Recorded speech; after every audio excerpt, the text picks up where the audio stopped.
Unfortunately, it's the nature of things that very often major changes take place in the Black and Hispanic communities, and we in the rest of the country don't really know about them or don't really feel them or have it impact us. But in this case, the change is so dramatic that it has to have an important political impact. Whereas nationally, the unemployment rate has dropped from 4.8 to 4.0, 39, 41, depending on which month, a drop of a little less than a point.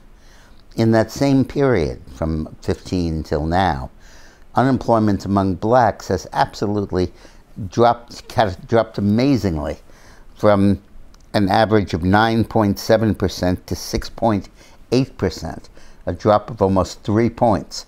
And among Latinos, it's dropped from 6.6 to 4.9, a drop of almost 2 points.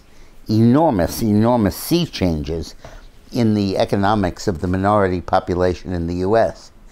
And this is bound to show itself up in changes in their voting habits.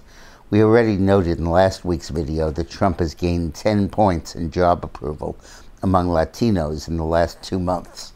And while we haven't seen similar increases among blacks yet, this can't long remain a Democratic bastions and Democratic strongholds in the face of such an amazing transformation.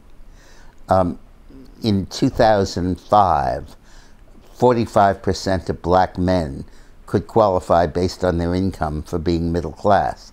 Now that's up to 60%. The data released only concern men. So these changes are enormous. This is not a question of trickle down. This is a question of an explosion from the bottom that's being caused by the labor shortage that Trump has created by these wonderful tax cuts and other policies. It's forcing up wages. It's forcing, last month, almost 500,000 people rejoined the workforce who had dropped out before.